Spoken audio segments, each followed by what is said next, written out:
കാർഷിക വിളയുടെ ഉൽപാദന വിപണന രംഗത്ത് 40 വർഷത്തെ പ്രവർത്തന പാരമ്പര്യവുമായി Bismillah rubber nursery. Bismillah rubber nursery, farm and gardens, Vaniyambalam. Wandoor നിയമസഭാ മണ്ഡലം NDA തെരഞ്ഞെടുപ്പ് കമ്മിറ്റി ഓഫീസ് പ്രവർത്തനം ആരംഭിച്ചു. BJP ഈസ്റ്റ് ജില്ലാ പ്രസിഡന്റ് PR രശ്മിൽനാഥ് ഓഫീസ് ഉദ്ഘാടനം ചെയ്തു.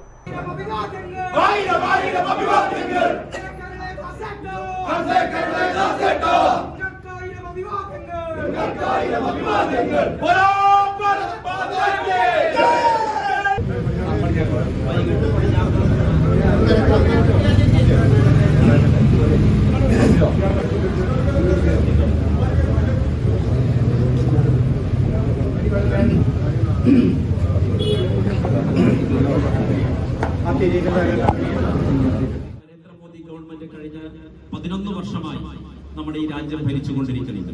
പാവപ്പെട്ടവന് വീടില്ലാത്തവർക്ക് വീട് നൽകുന്ന പ്രധാനമന്ത്രി ആവാസ് യോജന പദ്ധതി പ്രകാരം ബ്രോങ്കൈറ്റിസ് എന്ന അസുഖം ബാധിച്ച് പുക ശ്വസിച്ചുകൊണ്ട് അടുപ്പിലെ പുക ഊതി ആ പുകയും ശ്വസിച്ച് നിരവധി ശ്വാസകോശ രോഗങ്ങൾ, ബ്രോങ്കൈറ്റിസ് അടക്കമുള്ള രോഗങ്ങൾ ബാധിച്ചുകൊണ്ട് മരണമടയുന്ന ഈ രാജ്യത്തെ സ്ത്രീകളെ സംരക്ഷിക്കാൻ വേണ്ടി പ്രധാനമന്ത്രി ഉജ്ജ്വൽ യോജന പദ്ധതി എന്ന പദ്ധതിയിലൂടെ തികച്ചും സൗജന്യമായി ദാരിദ്ര്യരേഖയ്ക്ക് താഴെയുള്ള മുഴുവൻ വീടുകളിലേക്കും ഏതാണ്ട് 7 ലക്ഷം ഗ്രാമങ്ങളിലേക്ക് നമ്മുടെ ഗവൺമെന്റ് സൗജന്യ ഗ്യാസ് കണക്ഷൻ നൽകി.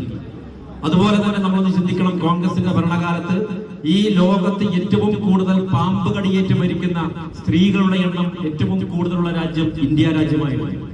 എന്താണെന്നറിയോ? ലക്ഷക്കണക്കിന് ഗ്രാമങ്ങളിൽ അവർക്ക് ശൗചാലയമില്ല. നമ്മൾ ആണുങ്ങൾ പോകുന്നത് പോലെ സ്ത്രീകൾക്ക് പോകാൻ സാധിക്കില്ല.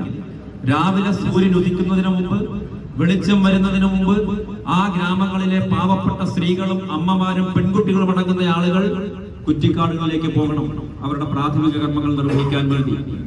അത് കഴിഞ്ഞാൽ പിന്നീട് ആ ഒരു ദിവസം മുഴുവൻ കാത്തുനിന്ന് രാത്രി ഇരുട്ടുന്നത് വരെ അവർക്ക് കാത്തിരിക്കേണ്ടി വരുന്നു. സൂര്യൻ അസ്തമിച്ചു കഴിഞ്ഞാൽ വീണ്ടും ഈ കുട്ടികളും സ്ത്രീകളും അമ്മമാരും അടങ്ങുന്ന സമൂഹം കൂട്ടം കൂട്ടമായി കുറ്റിക്കാടുകളിലേക്ക് പോവുകയാണ്. ആ സമയത്ത് നിരവധി സ്ത്രീകളാണ് പാമ്പ് കടിയേറ്റ് ഈ രാജ്യത്ത് മരണപ്പെട്ടത്. നരേന്ദ്രമോദി ഗവൺമെന്റ് അധികാരത്തിലെത്തിയതിനു ശേഷം സ്വച്ഛ ഭാരത് പദ്ധതിയിലൂടെ 7 ലക്ഷം ഗ്രാമങ്ങളിലേക്ക് സൗജന്യമായി ശൗചാലയങ്ങൾ നിർമ്മിച്ചു കൊടുത്തു, കക്കൂസ് നിർമ്മിച്ചു കൊടുത്തു. ഇന്ന് സ്ത്രീകൾ പാമ്പ് കടിയേറ്റ് മരിക്കുന്ന രാജ്യം ഏറ്റവും കൂടുതൽ ഇന്ത്യ രാജ്യമല്ല, ഇവിടുത്തെ സംഭവിക്കുന്നില്ല. അവിടെയാണ് ഞാൻ പറഞ്ഞത്, സാധാരണക്കാരന്റെ രാഷ്ട്രീയമാണ് നമ്മൾ പറയുന്നത്, സത്യത്തിന്റെ രാഷ്ട്രീയമാണ് നമ്മൾ പറയുന്നത്, നീതിയുടെ രാഷ്ട്രീയമാണ് പറയുന്നത്, ദാരിദ്ര്യം അനുഭവിക്കുന്നവരുടെ രാഷ്ട്രീയമാണ് നമ്മൾ പറയുന്നത്. ഈ പറയുന്ന രാഷ്ട്രീയവുമായി ഈ രാജ്യത്തെ, ഈ നാട്ടിലെ ഏതൊരു വീട്ടിലേക്കും വോട്ട് ചോദിച്ച് കടന്നു ചെല്ലാൻ ആത്മാഭിമാനത്തോടെ, ആത്മവിശ്വാസത്തോടുകൂടി വോട്ട് ചോദിച്ചുകൊണ്ട് കടന്നു ചെല്ലാൻ സാധിക്കുന്ന ഏക പ്രസ്ഥാനം ദേശീയ ജനാധിപത്യ സഖ്യം മാത്രമാണ് എന്നാണ് എനിക്ക് പറയാനുള്ളത്. വണ്ടൂരങ്ങാടിയിൽ നിന്നും പ്രവർത്തകർ പ്രകടനമായിട്ടാണ് പള്ളിക്കുന്നിലെ കമ്മിറ്റി ഓഫീസിലേക്ക് എത്തിയത്. BJP ഈസ്റ്റ് ജില്ലാ general secretary Biju M. Samuel അധ്യക്ഷത വഹിച്ചു.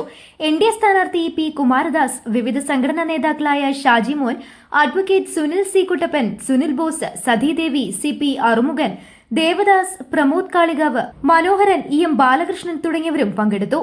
News bureau, Wandoor. സ്വന്തം ഹൈസ്പീഡ് ഇന്റർനെറ്റ്, നമ്മുടെ സ്വന്തം ഇന്റർനെറ്റ്.